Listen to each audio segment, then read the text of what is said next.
मुंशी प्रेमचंद्र जी का उपन्यास गोदान हिंदी साहित्य की सबसे महान और यथार्थवादी रचनाओं में गिना जाता है। यह केवल एक कहानी ही नहीं, बल्कि भारतीय समाज का जीवन चित्रण है, जिसमें किसान का संघर्ष, गरीबी, धर्म, जाति और सामाजिक अन्याय की गहरी झलक मिलती है। प्रेमचंद्र जी ने इस उपन्यास के माध्यम से उस भारत को दिखाया है जो मेहनत तो करता है, लेकिन फल दूसरे को मिल जाता है।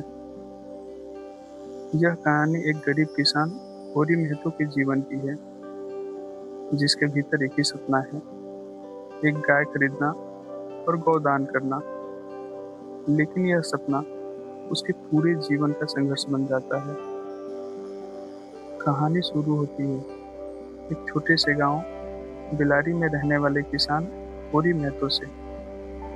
वह एक साधारण, ईमानदार और मेहनती व्यक्ति है। उसका परिवार बहुत छोटा है। पत्नी धनिया, बेटा गोबर और दो बेटियां, सोना और रूपा। गरीबी और संघर्ष के बावजूद उसके मन में एक ही सपना है, घर में एक गाय हो।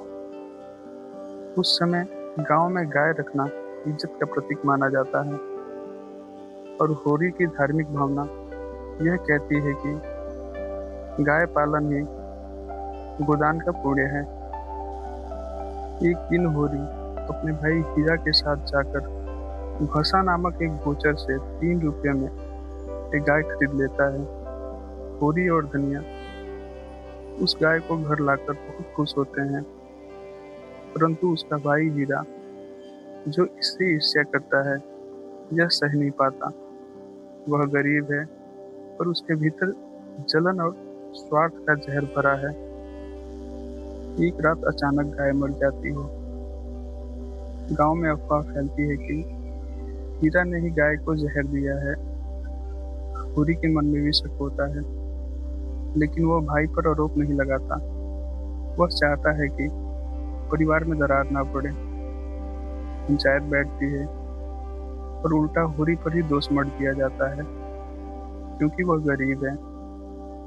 पंचायत उससे जुर्माना वसूलती है, जो उसे महाजन से कर्ज लेकर चुकाना पड़ता है। यहीं से शुरू होता है उसका शोषण और कर्ज का चक्र, जो उसकी मौत तक चलता रहता है। गांव में अमीर जमींदार, महाजन, पंडित और साहूकार गरीब किसानों का खून चूसते हैं। होरी जैसा किसान खेतों में दिन रात मेहनत करते हैं, लेकिन उनकी मेहनत का फल राय साहब जैसे जमींदार या दत्ताजीन जैसे महाजन ले जाते हैं। गांव में जाति और धर्म का पखंड इतना गहरा है कि गरीब की कोई सुनवाई नहीं होती। होरी धर्म और रीति रिवाज के नाम पर सब कुछ सहता जाता है, क्योंकि उसे लगता है कि धर्म निभाना ही जीवन का उद्देश्य है। होरी का बेटा गोबर गांव के अन्य नौजवानों की तरह नहीं है। वह थोड़ा समझदार, जागरूक और बागी स्वभाव का है। उसका प्रेम एक नीची जाति की लड़की जूनिया से हो जाता है। जब यह बात फैलती है तो पूरे गांव में हंगामा मच जाता है। गांव का ऊंची जाति वाला समाज इस प्रेम को अवमानना समझता है और जूनिया को समाज से बाहर निकाल देते हैं। होरी एक धर्म भीरू व्यक्ति है, लेकिन उसके भीतर इंसानियत भी है। वह कहता है, अगर हमारे बेटे ने गलती की है तो लड़की का क्या दोष, उसे घर में रखो, यही हमारा धर्म है। यह सुनकर उसकी पत्नी धनिया गुस्सा हो जाती है, परंतु बाद में वही जूनिया को अपनाती है। धनिया कहती है, जो लड़की अपनी जाति को छोड़कर हमारे बेटे पर भरोसा करके आई है, उसे दर दर क्यों भटकाए। इस घटना से समाज होरी को अपवित्र कहने लगता है। लोग उसे ताने देते हैं, उसके घर से दूर रहने लगते हैं।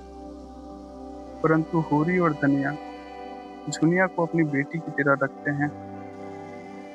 दुनिया गर्भवती हो जाती है।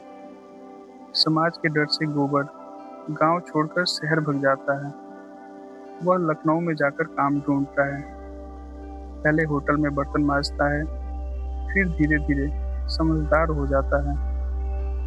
शहर में उसे यह एहसास होता है कि असली पखंड तो वहाँ है जहाँ लोग धर धर्म और समानता की बातें करते हैं, लेकिन भीतर से लालची और स्वार्थी हैं। उसी बीच गांव में जुनिया एक बच्चे को जन्म देती है। समाज उसे स्वीकार नहीं करता, लेकिन धनिया और हीरा उसका साथ देते हैं। धनिया उसे अपनी बेटी की तरह पालती है। इससे गांव की औरतें भी प्रभावित होती हैं। दुनिया धीरे धीरे परिवार का हिस्सा बन जाती है।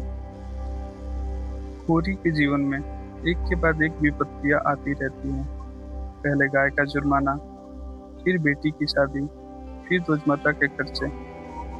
हर बार उससे महाजन दत्तादीन से कर्ज लेना पड़ता है।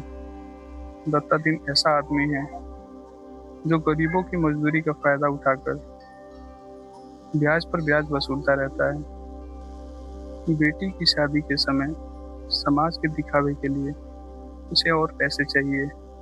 होरी जानता है कि उसके पास कुछ नहीं है, फिर भी वो अपनी बेटी की शादी इज्जत से करना चाहता है। शादी के बाद वो पूरी तरह कर्ज में डूब जाता है। उसकी पत्नी धनिया कई बार कहती है कि इज्जत भूख से बड़ी नहीं होती है, पर होरी समाज के डर और धर्म के बंधन से बाहर नहीं निकल पाता। काफी समय बाद गोबर गांव लौटता है। अब वो पहले जैसा नहीं है। शहर के अनुभवों ने उसे जागरूक बना दिया है। वह पिता से कहता है, बाबा, तुम इन महाजनों और पंडितों के जाल से निकलो। यही लोग हमें गुलाम बनाए हुए हैं। लेकिन होरी उसकी बात नहीं मानता। वह कहता है, बेटा, हमारा धर्म हमें बांधता है। इससे अलग होकर जीना पाप है। गोबर जुनिया और अपने बेटे को लेकर अलग झोपड़ी में रहने लगता है। वह अब जातीय भेद और पुराने रीति रिवाजों से बाहर निकलकर नया जीवन बनाना चाहता है। वह गांव के लोगों को समझाने की कोशिश करता है कि मेहनती किसान ही असली मालिक हैं, लेकिन गांव की पुरानी सोच बदलने में समय लगता है। समय बीतता जाता है।